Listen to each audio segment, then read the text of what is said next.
Será que a história de uma única escola pode contar a história de um país inteiro? Parece uma pergunta ambiciosa, né? Mas no caso da Escola de Belas Artes do Brasil, a resposta é com certeza sim. Pensa só, essa instituição atravessou um reino, um império e duas repúblicas.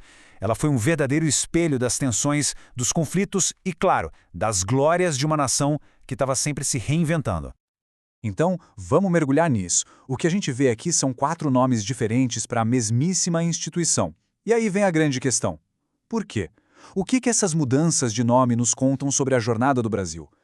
Para entender essa história toda, a gente precisa voltar lá no começo, no momento que, literalmente, mudou o destino do Brasil para sempre. Tudo começa em 1808. A corte portuguesa, fugindo das tropas de Napoleão, desembarca no Rio de Janeiro. E assim, de um dia para o outro, o Brasil deixa de ser só uma colônia e vira o centro do Império Português. E claro, um império de verdade precisava de instituições à altura, né? Inclusive na área da cultura e da academia.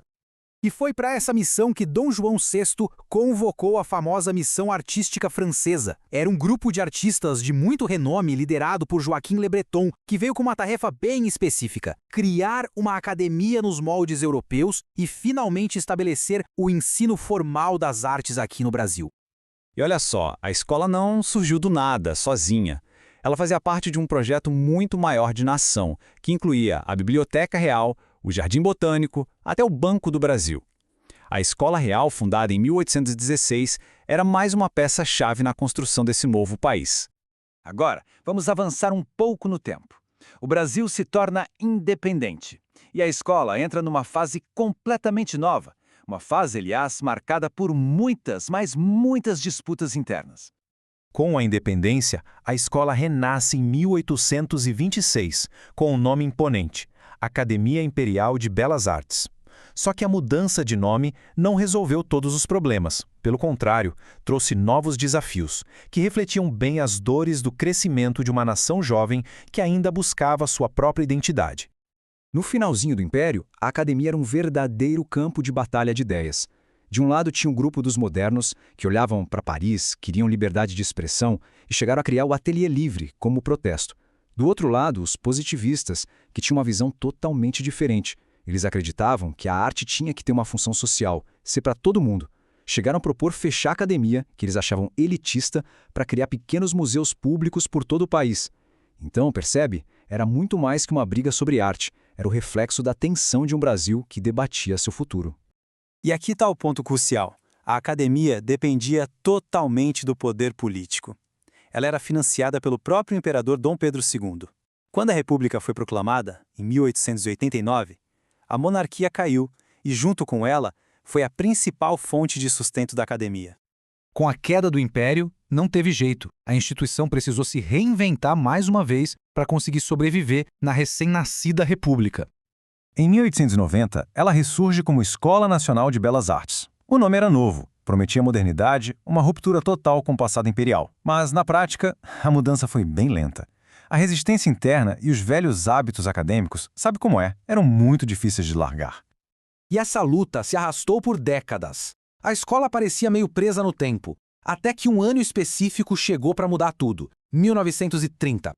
Em 1930, o arquiteto Lúcio Costa, que depois viria a criar o Plano Piloto de Brasília, assumiu a direção com uma missão clara: modernizar a escola. E ele não perdeu tempo, não. Contratou professores novos, colocou modernistas como Portinari e Anita Malfatti no centro das decisões e reformou tudo, dos salões de arte até os prêmios de viagem. O resultado dessa revolução toda? Pois é, Lúcio Costa foi demitido em menos de um ano.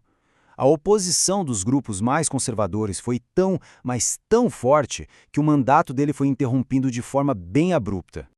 Só que apesar de ter sido curta, a passagem de Lúcio Costa deixou um legado enorme. As ações dele inspiraram novos movimentos, como o Núcleo Bernardelli, que continuaram essa luta pela modernização. A semente da mudança tinha sido plantada e agora não tinha mais volta. E assim a gente chega ao último capítulo dessa saga.